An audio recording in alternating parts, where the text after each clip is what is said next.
कांग्रेस के हुआ तो हुआ के जवाब में पीएम का बहुत हुआ, कहा भाई भतीजावाद और वंशवाद बहुत हुआ। कांग्रेस पर सुरक्षा पर बात करने से भागने का लगाया आरोप।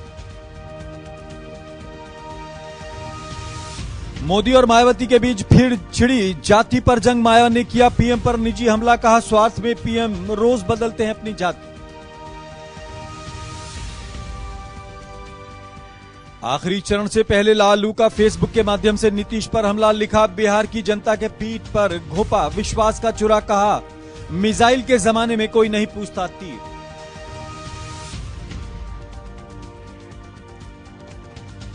छठे दौर के मतदान के बाद बंगाल में जुबानी जंग तेज, ममता ने मोदी को दी धमकी, कहा वो दिन आएगा जब लूंगी इंच इंच का बदला। और अंतिम चरण के चुनाव से पहले पश्चिम बंगाल के आसनसोल स्टेशन पर 1 करोड़ रुपए के साथ 2 लोग गिरफ्तार, चुनाव में पैसा इस्तेमाल करने की आशंका, जांच में जुटी पुलिस।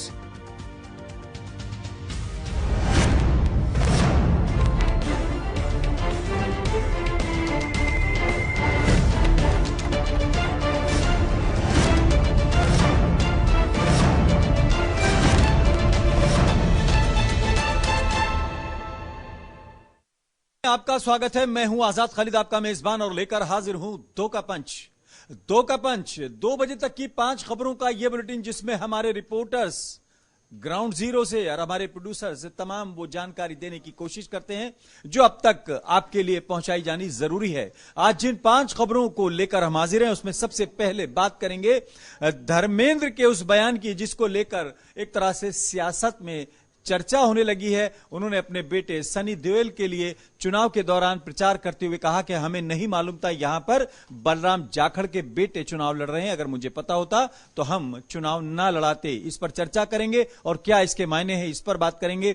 इसके अलावा हमारे पास एक और खबर है, पीएम रतलाम में बोल रहे थे और कांग्रेस के हुआ सो हुआ पर जवाब देते उन्होंने कहा कि अब जनता ने मन बना लिया कि बहुत हुआ जातिवाद वंशवाद, इस पर चर्चा करेंगे। इसके अलावा हम बात करेंगे ममता बनर्जी और मायावती की उस जबानी हमले की जो पीएम मोदी के खिलाफ लगातार किए जा रहे हैं, और अमित शाह को हेलीकॉप्टर लैंडिंग की इजाजत नहीं मिली है पश्चिम बंगाल में। एक बार फिर कहीं ना कहीं इस पर चर्चा की बात होगी। और कमल हसन का एक विवादित बयान सामने आया है, उन्होंने कहा कि हिंदुस्तान का पहला आतंकी हिंदू था, बड़ा विवादित बयान है, इस पर चर्चा करेंगे क्या मायने हैं इसके, और चुनाव के दौरान इस बयान को किस तरह से लिया जाए। उसके अलावा शिवराज सिंह चौहान ने भी दिग्विजय सिंह पर निशाना साधा है कि उन्होंने अपना वोट नहीं डाला क्योंकि रायगढ़ में उनका वोट था, तो इस पर निशाना साधते हुए कई सवाल खड़े किए हैं। लेकिन सबसे पहले बात करते हैं गुरदासपुर की, जहां पर सनी देओल चुनाव लड़ रहे हैं और उनको कहीं ना कहीं बलराम जाखड़ के बेटे से मुकाबला है। और सनी देओल के चुनावी प्रचार के दौरान धर्मेंद्र ने कहा कि मैं उनके पिता के चुनावी प्रचार में सीकर गया था, वो मेरे बेटे की तरह, अगर मुझे मालूम होता तो मैं उनके खिलाफ बेटे को न उतरने देता। पहले बयान सुन लेते हैं, फिर इस पर रिएक्शन सुनते हैं और फिर गौरव गर्ग से बात करते हैं। मैदान च फिर देखा की होंगे यार, साडा वो भी मेरा बच्चे वर्गा ही है, सच्ची गल है। उन्होंने पिता जी बलराम जाखड़ मेरे बहुत अच्छे रिश्ते रहे, बहुत प्यारे रिश्ते रहे। तो हम मैनू समझ नहीं आया कि बहसन च की करांगे। हम सनी उन्होंने तो बहस नहीं सकता, इन्होंने तो तजुर्बा है, इन्होंने पिता जी भी सियासतदान सी, ये भी सियासतदान ने। असी आए हैं इंडस्ट्री तो, असी बहसन लिए तो आए नहीं, असी लोगों के दर्द सुनने वास्ते आए हैं। दर्द दसो कि सानू प्यार है, मुहब्बत है इस धरती नाल। इत्थे डंगर चारदा गया मैं, इत्थे कुतरे कीते मशीन नाल, इत्थे चरी कट्टी है सख्त हुंदा, उहदे डकरू चूसदा रहंदा सी, नाले मैं कुतरा करदा सी। ये मिट्टी ने मैनू रंग रूप दिता, जो भी दिता, लोहा बना के भेजा उत्थे। भी मोदी साहब ने किस तरह एक भोले भाले सच्चे इंसान ਨੂੰ ਉਹਨਾਂ ਨੂੰ ਅੱਜ ਉਹਨਾਂ ਨੂੰ ਇਸਤੇਮਾਲ ਕਰ ਗਏ। ਪਹਿਲਾਂ ਮੋਦੀ ਸਾਹਿਬ ਨੇ ਸਾਰੀ ਹਿੰਦੁਸਤਾਨ ਨੂੰ 2014 ਚ ਭ੍ਰਮਿਤ ਕੀਤਾ, ਹੁਣ ਰੋਲਿਆ ਵੀ ਚੱਲ ਵੀ ਕਹਿੰਦਾ ਤੁਸੀਂ ਕਰ ਦਿਓ। ਪਰ ਮੋਦੀ ਸਾਹਿਬ ਅੱਜ ਜਵਾਬ ਦੇਣ ਤੋਂ ਭੱਜ ਰਹੇ। ਮੋਦੀ ਸਾਹਿਬ ਨੂੰ ਜਵਾਬ ਦੇਣੇ ਪੈਣਗੇ, ਇਸੇ ਦਿਖਾਂਗੇ 15 ਲੱਖ ਕਹਾਂਗੇ, 2 ਕਰੋੜ ਨੌਕਰੀਆਂ ਕਹਾਂਗੇ। ਮੇਨ ਮੁੱਦਾ ਜਿਹੜਾ ਜਿੱਥੇ ਅੱਜ ਵੀ ਜਾ ਕੇ ਦੇਖ ਲਓ ਨੌਕਰੀਆਂ ਦਾ, ਜਿਹੜਾ ਉਹਨਾਂ ਨੇ ਪਹਿਲਾਂ ਕਿਹਾ ਸੀ ਵੀ ਸੁਨੀਲ ਜਾਖੜ ਇੱਕ ਸੱਚਾ ਸੁੱਚਾ ਮਿਹਨਤਕਸ਼ ਤੇ ਵੈਲ ਮੀਨਿੰਗ ਇਨਸਾਨ ਹੈ, ਉਹ ਮੇਰੇ ਵਾਸਤੇ ਮੈਂ ਸਮਝਦਾ ਵੀ ਕਿਸੇ ਵੀ ਉਹਦੇ ਤੋਂ ਵੱਡੀ ਗੱਲ ਹੈ। ਤੇ ਮੈਂ ਸਮਝਦਾ ਵੀ ਜਿਹੜੇ ਲੋਕਾਂ ਦੀ ਸੇਵਾ ਅਸੀਂ ਕਰਦੇ ਹਾਂ ਤਨਦੇਹੀ ਨਾਲ ਕਰਦੇ। गौरव गर्ग हमारे साथ जुड़ गए हैं गुरदासपुर से, पंजाब से। और उनसे हम पूछते हैं इस बयान के क्या मायने हैं। जिस तरह से धर्मेंद्र कह रहे हैं असीते बहस करने नहीं आएंगे, और इसको देखा जाए तो वो प्यार और दर्द सुनने आए हैं, लेकिन तुरंत ही लपक लिया है सुनील जाखड़ ने और कहा है कि सीधे साधे इंसान को बेवकूफ बनाया या उनको कहीं ना कहीं बहकाया है। किस तरह से इसके मायने निकाले जाएं गौरव? देखिए खालिद, जिस तरीके से ये स्टेटमेंट आई है, कहीं ना कहीं एक सिंपैथेटिक जो राजनीति है वो यहाँ करने की कोशिश की गई है। ऐसा नहीं था कि सनी देओल को ना मालूम हो कि सुनील जाखड़ जो है वो वहां से चुनाव लड़ रहे हैं, क्योंकि सुनील जाखड़ पहले से प्रत्याशी घोषित हो चुके थे, वो नए प्रत्याशी घोषित नहीं हुए थे। जब ये जो अभिनेता जो थे खन्ना, उनकी जगह जब इनका नाम घोषित हुआ था और ये चुनाव जीते थे, पहला इन इलेक्शन जीते थे, और उसके बाद से ये वहां पर कैंडिडेट थे, उनका नाम पहले से घोषित था। कहीं ना कहीं एक नई राजनीति की यहाँ कोशिश की गई है कि हाँ, हम किसी की बुराई नहीं करते हैं और हर कोई जो है वो यहाँ पर नए तरह की एक राजनीति हम कर रहे हैं। यानी रिश्ते भी निभा दिए हैं कि मेरे उनके पिता के साथ बड़े अच्छे रिश्ते थे और सीकर के अंदर मैं उनके चुनावी प्रचार के अंदर गया था। लेकिन सुनील जाखड़ जिस तरह से इसको लपक रहे हैं और कह रहे हैं कि पीएम मोदी ने उनको गुमराह किया, फिर वो 15 लाख का भी जिक्र करते चले गए और नौकरियों का भी जिक्र करते चले गए, क्या उनको मौका मिल गया? या कहीं ना कहीं धर्मेंद्र के बयान से ये लग रहा है कि सुनील जाखड़ के सामने सनी देओल जो है पिछड़ रहे हैं? देखिए, ये कहना भी मुश्किल होगा कि पिछड़ रहे हैं, क्योंकि माहौल जो है वो चुनावी माहौल अभी बनना शुरू हो चुका है। 19 तारीख को चुनाव प्रचार होना है। आप इसको इस एंगल से भी देख सकते हैं कि मंच के माध्यम से इस तरह के बयान देना, मीडिया के सामने इस तरह के बयान देना, कहीं ना कहीं एक सिंपैथेटिक वोट लेना है, एक नई तरह की वो जो राजनीति है, जो किसी पर एलिगेशन लगाना, किसी को चोर कह देना, किसी को भ्रष्टाचारी कह देना और राजनीति के जो आरोप है, ये उनसे एक अलग राजनीति यहाँ शुरू हो गई है। यहाँ ये आज यानी गौरव, इसको इस तरह से देखा जाए, जिस तरह आप कह रहे हैं पॉजिटिव वे में इसको देखा जाए, जिस तरह से लोग एक दूसरे पे आरोप लगा रहे हैं, ये एक दोस्ताना माहौल में लड़ने वाला चुनाव है। यानी वो कह रहे हैं कि हम बहस करने नहीं आए बल्कि लोगों का दर्द सुनने आए।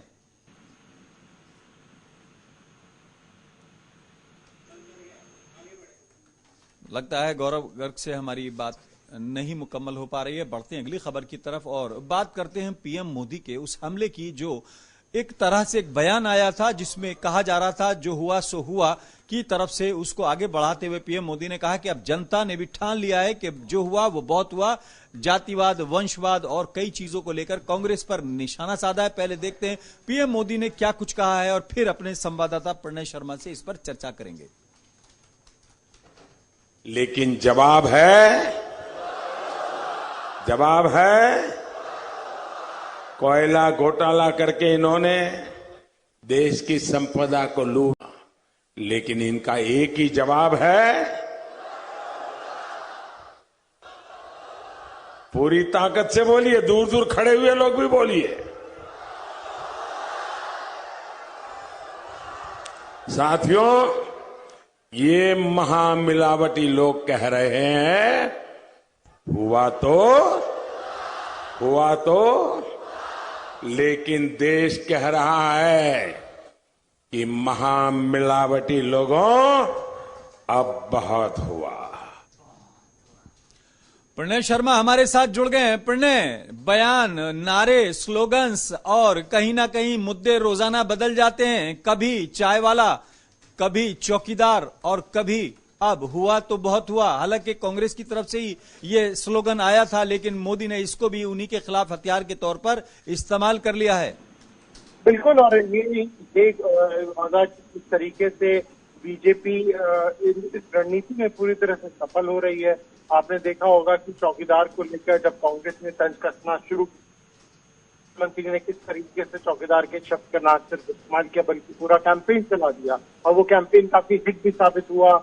और अब एक बार फिर से प्रधानमंत्री का जो नारा है खासतौर से बहुत हुआ, वो सामने लेकर आ रहा है। बंगाल में लगातार बंगाल की सरकार पर वो हमला कर रहे हैं। अब आखिरी चरण का जो मतदान है वो बचा है, और आने वाले दिनों में और भी ज्यादा जो धमकियां हैं वो देखने को मिल सकती हैं। खासतौर से अगर हम विपक्षी दलों की बात करें या विपक्षी दलों के द्वारा जो हमले हो रहे हैं उनकी बात करें। यानी आपको लगता है जो 6 चरण का मतदान हो चुका है, एक चरण जो बचा हुआ है, 6 में जो एंटरटेनमेंट जनता ने किया है लोकतांत्रिक, वो लगता है कि 7वें में और ज्यादा बढ़ेगा, क्योंकि अभी नए नए बयान लगातार बढ़ते जा रहे हैं। कल भी आपने देखा होगा कई नेताओं के बयान नए नए आए हैं। अभी भी अगर देखा जाए तो कुल मिलाकर मुद्दे तो हैं ही, लेकिन कहीं ना कहीं ये स्लोगन्स भी कहीं ना कहीं लोगों को रिझाने के लिए या एंजॉय करने के लिए काफी हो रहे हैं। हाँ बिल्कुल, देखिए इन नारों का काफी बड़ा प्रभाव जनता पर पड़ता है, और अभी से नहीं बल्कि अगर हम पहले की वक्त की भी और नजर डालें तो बड़े बड़े जो नारे हैं, जय जवान जय किसान, पति में इंदिरा गांधी की जब सरकार वापस आई थी उस वक्त कई सारे ऐसे नारे थे जो बहुत चर्चाओं में रहे थे, और सरकार बनने में उनका एक अहम योगदान रहता है। तो पिछले 2014 में हमने देखा था कि अब की बात मोदी सरकार का नारा बहुत ज्यादा चर्चाओं में रहा था और जनता ने उसे काफी पसंद भी किया था। कांग्रेस ने इस बार नारा दिया है अब होगा न्याय। तो आने वाली जो 19 तारीख को अब आखिरी चरण का मतदान होना है, तब तक का एंटरटेनमेंट जो आपने कहा वो और देखने को मिलेगा, और एंटरटेनमेंट के साथ साथ थोड़ी इसमें जो चीजें खराब करने वाली हैं यानी नेताओं के बिगड़े बोल वो भी सुनने को आप मिल सकते हैं। हाँ, पर एक सवाल लोगों के मन में है, अभी चर्चा हो रही थी जिस तरीके से पीएम मोदी लगातार करप्शन को लेकर कांग्रेस पर हमलावर होते हैं और खासतौर से महामिलावटी शब्द का इस्तेमाल करते हुए कहते हैं, और कोल ब्लॉक घोटाले का भी उन्होंने जिक्र किया, औरों का भी जिक्र किया।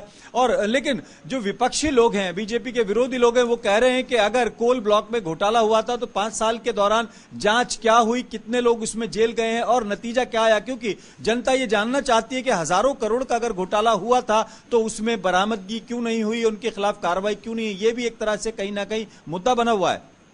हाँ बिल्कुल, लेकिन बीजेपी का कहना है कि क्योंकि वो जो आंकड़े पेश किए गए थे वो एक एस्टिमेटेड लॉस के तौर पर दिखाया गया था कि वो कितना ज्यादा लॉस खजाने में, जो सरकार का खजाना है उसमें हुआ है।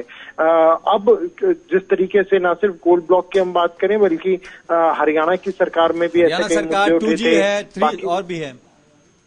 जी बिल्कुल, और ऐसे कई सारे इश्यूज थे जो उठाए गए थे, लेकिन क्योंकि 2019 में भ्रष्टाचार एक ऐसा मुद्दा नहीं है जिसपे सरकार को घेरा जा सकता हो, ऐसा कोई बड़ा मामला भी नहीं रहा। हालांकि राहुल गांधी की तरफ से राफेल के मुद्दा लगातार उठाया गया, लेकिन जनता उस पर कितनी कनेक्ट होती है, जनता उस पर कितना वोट देती है, ये 23 तारीख को पता चलेगा। हाँ, पर एक लास्ट सवाल, तो क्या जिन घोटालों की चर्चा की जाती है या तो वो हुए नहीं, और अगर हुए हैं तो फिर उस पर कार्रवाई नहीं हुई, तो ये कहीं ना कहीं थोड़ा सा ऐसा नहीं लगता कंट्राडिक्टरी सी बात है कि जनता कहीं ना कहीं भावनाओं में बहकर ये उम्मीद करती है कि बड़ा घोटाला खुलेगा तो कम से कम देश में एक अच्छा माहौल बनेगा, लेकिन जब वो कुछ होता ही नहीं है तो क्या समझे जनता। देखिए, भावनाओं का तो पूरा खेल ही है आजाद जी। अगर हम पहले से लेके चले, चाहे वो इंदिरा गांधी के असैसिनेशन की बात हो, उसके बाद किस तरीके से लोगों ने भावनाओं में कांग्रेस को कितना बहुमत, प्रचंड बहुमत के साथ उन्हें सत्ता में लेकर आई। मनमोहन सिंह सरकार जब बनी तो वो भी भावनाओं में बनी थी। वाजपेयी जी की सरकार जब बनी तो राम मंदिर के मुद्दे पर जो भावना थी वो थी। 2014 में जब सरकार आई तो वो भ्रष्टाचार के खिलाफ लोगों की भावना थी, उस पर बनी थी। अब 2019 में लोगों की क्या भावना रहती है, हालांकि कोशिश पूरी है कि राष्ट्रीयता का जो मुद्दा है तो राष्ट्रीयता की जो भावना है उस पर सरकार बने। यानी अगर देखा जाए भावनाएं जो भी हों, लेकिन ज्यादातर भावनाएं अब ईवीएम में कैद हो चुकी हैं, बस आखिरी चरण के लिए कुछ भावनाएं बची हुई हैं, उस पर क्या होगा ये देखने वाली बात है। बहुत बहुत शुक्रिया प्रणय शर्मा। और बात करते हैं अब उन विवादित बोलों की मारक क्षमता की जो लगातार बढ़ती जा रही है। मायावती क्या कह रही हैं वो जरा सुनने की बात है। हालांकि उनका विवादित बयान है, ममता बनर्जी कुछ कह रही हैं, ये तमाम जो बयान है वो लगातार बढ़ते जा रहे हैं। आखिरी चरण का जो मतदान है वो बचा है, लेकिन जबानी जो तीर है वो छोड़े जाने अभी रुके नहीं है। इस पर चर्चा करेंगे किस तरीके से मायावती ने वहां पर क्या कहा है पीएम मोदी के लिए, वो सुन लेते हैं। और ममता बनर्जी ने अमित शाह के हेलीकॉप्टर को पश्चिम बंगाल में उतरने नहीं दिया है, इस पर चर्चा करते हैं, पहले सुन लेते हैं। तो ये भी मालूम हुआ है कि बीजेपी में खासकर विवाहित औरतें अपने आदमियों को श्री मोदी के नजदीक जाते देखकर ये सोचकर भी काफी ज्यादा घबराती रहती हैं कि कहीं ये मोदी अपनी औरत की तरह हमें भी अपने पतियों से अलग न करवा दे। और अब ऐसे में पूरे देश की महिलाओं से मेरा ये खास अनुरोध भी है कि वे इस किस्म के व्यक्ति को अपना वोट कतई भी ना दें। और फिर यही आपका श्री मोदी की छोड़ी गई पत्नी के प्रति सही सम्मान भी होगा। बहन मायावती जी के पास प्रधानमंत्री द्वारा जो सवाल पूछा गया उसका जवाब नहीं है।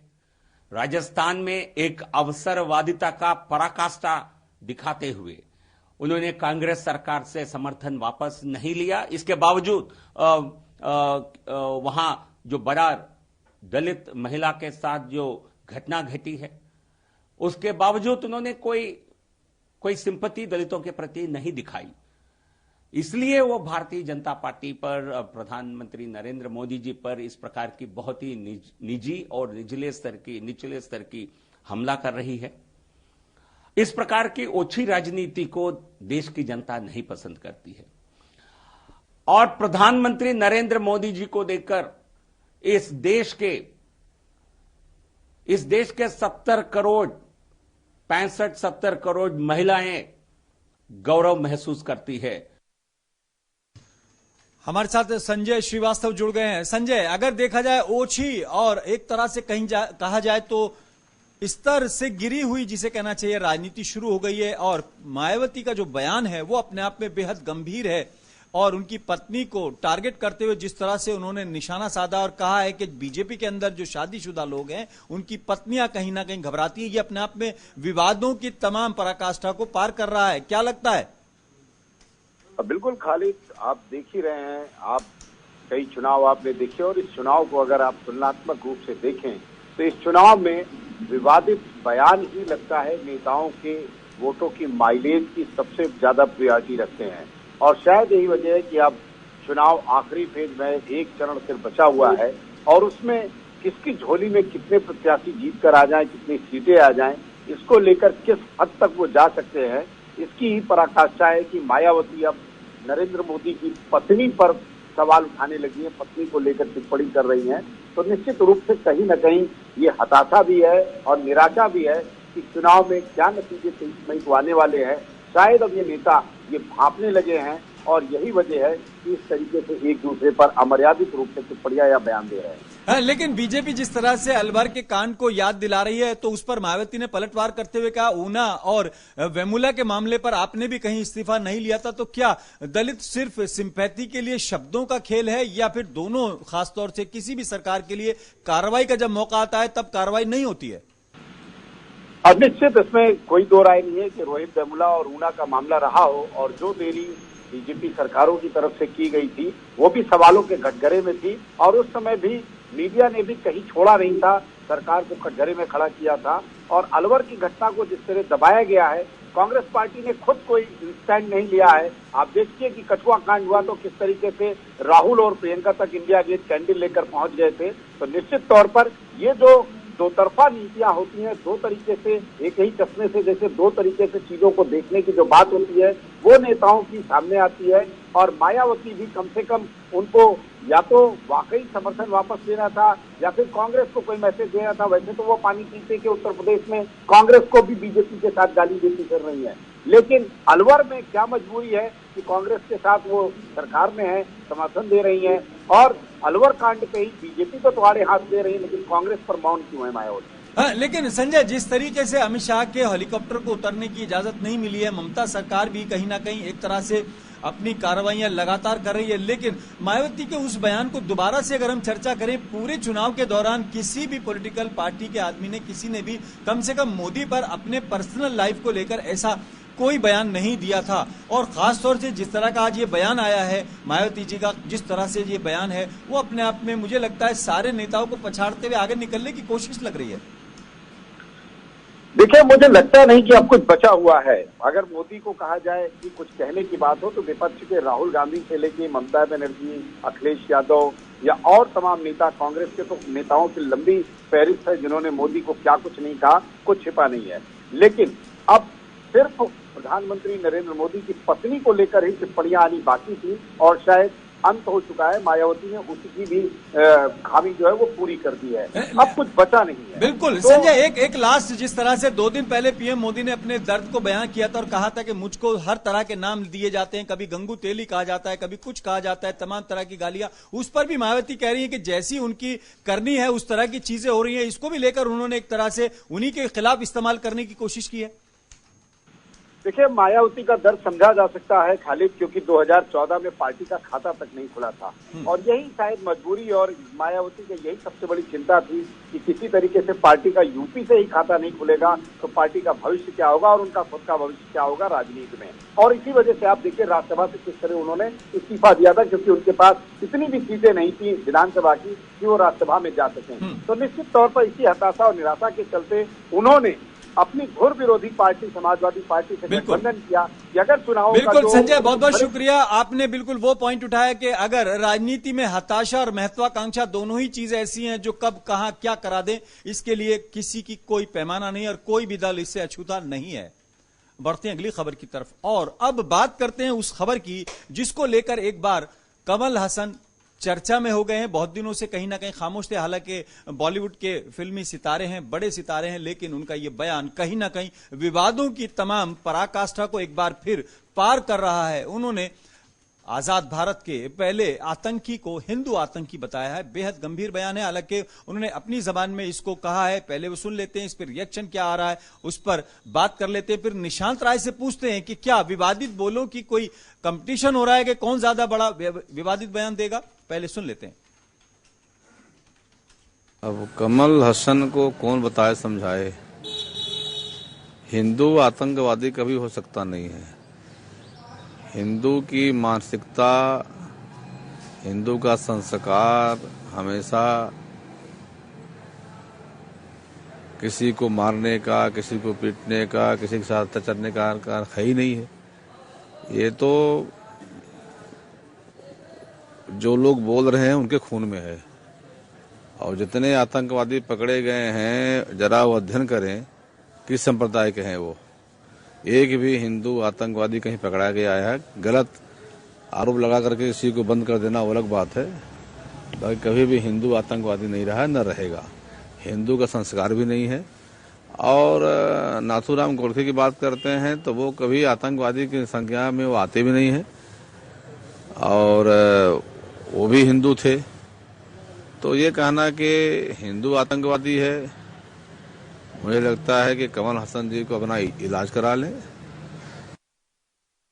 हमारे साथ जुड़ गए निशांत। अगर देखा जाए किसी भी धर्म से किसी भी सोच को जोड़ना, मुझे लगता है शायद मानसिक रूप से बीमारी का एक पराकाष्ठा है या उसका एक सबूत है, क्योंकि अगर हिटलर को लेकर कहा जाएगा तो सारे क्रिश्चियंस को एक साथ नहीं जोड़ा जा सकता। अगर किसी और को जोड़ा जाएगा, कई नाम बीच में आए थे, चाहे वो बाद में बरी हो गए, लेकिन उससे हिंदू या मुस्लिम को नहीं जोड़ा जा सकता। लेकिन कमल हसन जैसी पर्सनैलिटी जो कि लोगों के लिए एक हीरो की तरह दिखते हैं, उनके मुंह से ये निकलने वाला बयान कहीं ना कहीं विवादों को बहुत बढ़ावा देने वाली बात लग रही है। देखिए, जाहिर सी बात है कि अभिनेता से नेता बने कमल हसन का ये बयान चाहे विवाद खड़े कर रहा है। मक्कल निधि म्याम नामक संगठन के प्रमुख हैं इस समय कमल हसन, और कमल हसन अपने एक उम्मीदवार के लिए जब प्रचार कर रहे थे एक उपचुनाव के लिए, तब उन्होंने इन शब्दों का कहा कि आजाद भारत के पहला आतंकी जो है वो नाथूराम गोडसे थे। तो कुल मिलाकर कमल हसन ने एक बार फिर जो हिंदू आतंकवाद को लेकर जो देश में सियासत चल रही थी, उस सियासत में एक बार फिर बढ़ाने का काम किया है। दरअसल 2019 के चुनाव को अगर याद किया जाएगा तो हिंदू आतंकवाद शब्द को लेकर चाहे बीजेपी हो, चाहे कांग्रेस हो, चाहे अब कमल हसन इस लिस्ट में शामिल हो गए हैं, ये तमाम नाम याद रखे जाएंगे। इससे पहले आरएसएस को लेकर राहुल गांधी ने एक आरोप लगाया था कि नाथूराम गोडसे जो है वो आरएसएस की विचारधारा से प्रभावित थे, जिसके बाद आरएसएस ने उन पर मानहानि का केस किया था और हमने देखा था कि आखिर उसमें निर्णय क्या हुआ था। तो कुल मिलाकर कमल हसन ने एक विवादित बयान दिया है और इस विवादित बयान का लेकर अब चुनाव आयोग से लेकर तमाम संस्थाएं जो क्या कार्रवाई करती है देखने वाली बात होगी, लेकिन विपक्ष के निशाने पर जरूर आ गए हैं कमल हसन। लेकिन निशांत, क्या ये इस वक्त जिस तरह से ये बयान दे रहे हैं, क्या ये गांधी जी से प्रेम है या कहीं ना कहीं अपने आप को चर्चाओं में बनाने की बात है? क्योंकि कमल हसन को लेकर भी ये नहीं कहा जा सकता कि उनका धर्म क्या है, लेकिन अगर धर्मों को किसी भी सोच से जोड़कर देखा जाएगा तो कहीं ना कहीं ऐसा नहीं लगता है कि जैसा अभी महन जी कह रहे थे कि उनको अपने इलाज की जरूरत है, कहीं ना कहीं मानसिक रूप से बीमारी का सा एक ग्रसित आदमी लगता है? देखिए, राजनीतिक दलों की रणनीतियां होती हैं, कब कहां क्या शब्द बोलकर उनको फायदा हो रहा है, इस पर उनका पूरा ध्यान केंद्रित होता है। चाहे इससे किसी भी धर्म, जाति, संप्रदाय को आहत पहुंचे, उन्हें इससे कोई फर्क नहीं पड़ता है। इसी कड़ी में कमल हसन का भी ये बयान है, क्योंकि उन्होंने बयान देते वक्त कहा था कि यहाँ पर चूंकि मुस्लिमों की संख्या ज्यादा है, इसलिए मैं ये ऐसा नहीं कह रहा हूँ, बल्कि ऐसा वाकई में है। तो जाहिर सी बात की कमल हसन ने पूरे वोट बैंक की राजनीति एक बार फिर हावी होती नजर आई है। जबानें जो हैं वो गलत तौर पर इस्तेमाल की जा रही हैं। बहुत बहुत शुक्रिया निशांत राय। लेकिन इतिहास में जब जब कुछ ऐसा हुआ है उसमें कहीं ना कहीं बड़े उसके परिणाम सामने आए। बढ़ते अगली खबर की तरफ और बात करते हैं मध्य प्रदेश की। मध्य प्रदेश में दिग्विजय सिंह निशाने पर है शिवराज सिंह चौहान के। उन्होंने वोट नहीं डाला ऐसा कहा जा रहा है, उसको लेकर बाकायदा सवाल खड़े किए जा रहे हैं। पहले सुन लेते हैं क्या सवाल उठ रहे हैं, क्योंकि इसमें यह कहा जा रहा है कि दिग्विजय सिंह ने वोट नहीं डाला। फिर हमारे सुभाष श्रीवास्तव ब्यूरो चीफ हैं, उनसे बात करते हैं और क्या इसके पॉलिटिकल मायने हैं, जरा इसको समझने की कोशिश करते हैं। चारों तरफ भारतीय जनता पार्टी की लहर है, मध्य प्रदेश भी मोदीमय है, और दिग्गी राजा ने तो आज गजब किया। इतने घबराए थे कि वोट डालने ही नहीं गए। भोपाल में पोलिंग पर घूमते रहे। दिग्गी राजा, मतदान लोकतंत्र में हमारा परम कर्तव्य है, और एक व्यक्ति जो 10 साल मुख्यमंत्री रहा हो वो वोट ही ना डाले तो लोकतंत्र के प्रति उनकी भावना को समझा जा सकता है। मुझे एक दूसरा कारण और लगता है कि दिग्गी राजा को कमलनाथ के प्रशासन पे भी भरोसा नहीं है, इसलिए खुद पोलिंग घूम रहे थे। सुभाष श्रीवास्तव, कई मायनों में कई सवाल खड़े कर दिए हैं, बल्कि कहा जाए एक तीर से कई निशाने कर लिए हैं। जी बिल्कुल, देखा जाए जिस तरीके से कि जो व्यक्ति 1970 से लगातार राजनीति कर रहे हैं, और मध्य प्रदेश के सीएम भी रहे, सांसद भी रहे, विधायक भी रहे, मंत्री भी रहे, वर्तमान में राज्यसभा सांसद हैं, और वो उसके बाद जो है तो जिस तरीके से उनके द्वारा वोट न डालना काफी आश्चर्यजनक लग रहा है मध्य प्रदेश की जनता को, क्योंकि जो नेता है वो कहीं ना कहीं जो है तो वोटर के आदर्श होते हैं, और ऐसा आदर्श व्यक्ति जो कि दूसरों के लिए मतदान के लिए प्रेरित करता है, वो व्यक्ति ही यदि किसी कारण से जो है वोट ना डाल पाए, और उसमें फिर जो है तो ये बहाना बनाना कि मैंने निर्वाचन आयोग से जो है तो परमिशन हेलीकॉप्टर के लिए ली थी कि जिससे मैं अपना वोट डालने के लिए राजगढ़ संसदीय क्षेत्र के राघोगढ़ जा सकूं और वहां पर वोट डाल के आ सकूं, तो ऐसे पर निश्चित तौर पर जो है तो सवाल उठना लाजमी है, क्योंकि जो नेता होते हैं वो कहीं न कहीं पब्लिक के आदर्श होते हैं, और उनके आदर्शों पर ही चल के जो है तो पब्लिक अपना नेता चुनने जाती है। तो ऐसे लेकिन सुभाष, जिस तरीके से शिवराज सिंह चौहान ने इस मुद्दे को बाकायदा उठा लिया है, लेकिन और भी मुद्दे बहुत थे जिनको उठाया जा सकता था, तो क्या राजनीतिक लोग जो है अपनी सहूलत से और अपने पसंद के मुद्दों पर ही ज्यादा माइलेज लेने की कोशिश करते हैं, क्योंकि मुद्दे और भी बहुत थे जिन पर सवाल उठ रहा था, जिन पर चीजें हो रही थी। पूरे मध्य प्रदेश के चुनाव में व्यापम का कहीं जिक्र नहीं हुआ, न इधर से न उधर से, बल्कि अगर कहा जाए व्यापम से बड़ा घोटाला तो शायद इस देश में अभी तक नहीं हुआ होगा, जिसमें जिसे कहना चाहिए दर्जनों गवाहों की मौत हो गई है, उनको मार दिया गया है या उनकी संदिग्ध मौत हो गई है, उनका कहीं जिक्र नहीं है। तो क्या मुद्दे भी पिक एंड चूज की तरह हो रहे हैं? जी बिल्कुल, देखा जाए तो जब से दिग्विजय सिंह भोपाल की सीट पर उतरे तभी से हार्ड सीट बन गई थी। उसके बाद में भारतीय जनता पार्टी ने प्रज्ञा ठाकुर को उतारा, जो मालेगांव ब्लास्ट कांड की आरोपी हैं, और आज प्रज्ञा ठाकुर ने भी ये मांग कर डाली चुनाव आयोग से कि जिस व्यक्ति ने वोट नहीं डाला हो ऐसे व्यक्ति का चुनाव रद्द कर देना चाहिए।